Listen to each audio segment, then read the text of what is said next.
Hello children, and welcome to Storytime.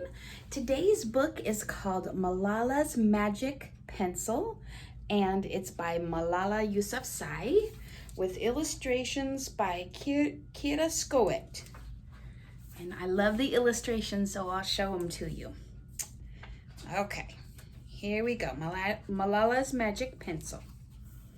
Do you believe in magic? Look at all those gold flowers.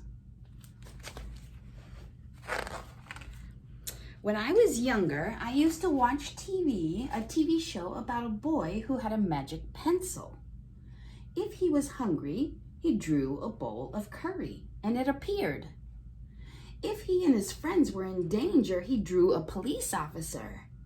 The boy was a little hero, always protecting people who needed help. How I wanted a magic pencil too.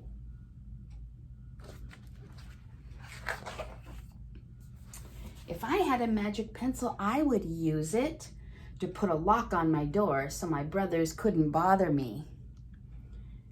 Stop time so I could sleep an extra hour every morning. Or erase the smell of the trash dump near our house. And I would use it to make other people happy. I would draw the most beautiful dresses in the world for my mother and the best buildings in the valley for my father so he could open many schools where children would study for free.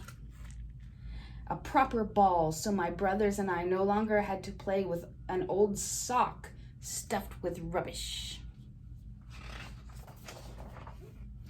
Every night before I went to bed, I wished for a magic pencil of my own. And every morning I would wake up and check my cupboard, but the magic pencil was never there. One day I was throwing away potato peels and eggshells at the dump, and I was wrinkling my nose, swatting away flies, and making sure I didn't step on anything dirty in my nice shoes when I saw a girl about my age sorting trash into piles. Nearby boys were fishing for metal scraps using magnets on strings. When my father returned home from work, I told him what I'd seen. It made him sad. "Abba," I said.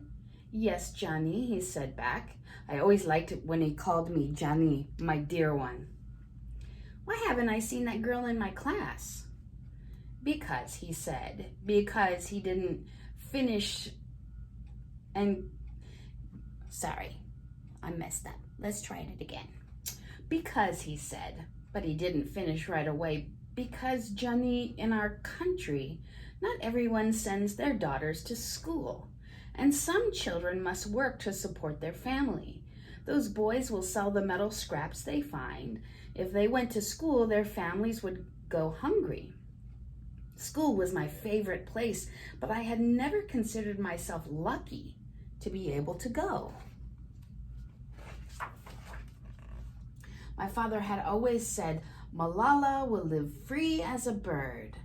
Now I wonder how free I'd truly be. That night I thought about families who didn't have enough food and the girl who couldn't go to school, and even about how when I was older I would be expected to cook and clean for my brothers because where I came from many girls weren't allowed to become what they dreamed of. I knew that if I had a magic pencil I would use it to draw a better world, a peaceful world. First, I would erase war and poverty and hunger. Then I would draw girls and boys together as equals. Look at this picture of the girls and boys going to school. So beautiful. Over the next few years, instead of wishing for a magic pencil every night, I worked hard in school every day. I wanted to be one of the top students in my class. Here's Malala at the front of the class. But soon powerful and dangerous men declared that girls were forbidden from attending school. They walked around the streets of our city now. They carried weapons. It was dangerous. One by one, girls stopped coming to school. Appa, where are all the students? They don't feel safe anymore, Johnny. How could a few men stop all the girls in our valley from going to school? If more people knew what was happening to us, I thought, they might help. Wishing wasn't enough. Someone needed to speak out. Why not me? She said. I wrote about what it felt like to be scared to walk to school and how some of my friends had moved away because of the threat they faced in our city. I wrote about how much I loved school and how proud I was of my uniform. Once I started writing, I didn't stop. I wrote speeches and traveled around my country sharing my story. I even talked to a reporter from a famous international newspaper. People actually wanted to learn about my life. I spoke for all the girls in my valley who couldn't speak for themselves. See, here's the TV camera. She's on TV.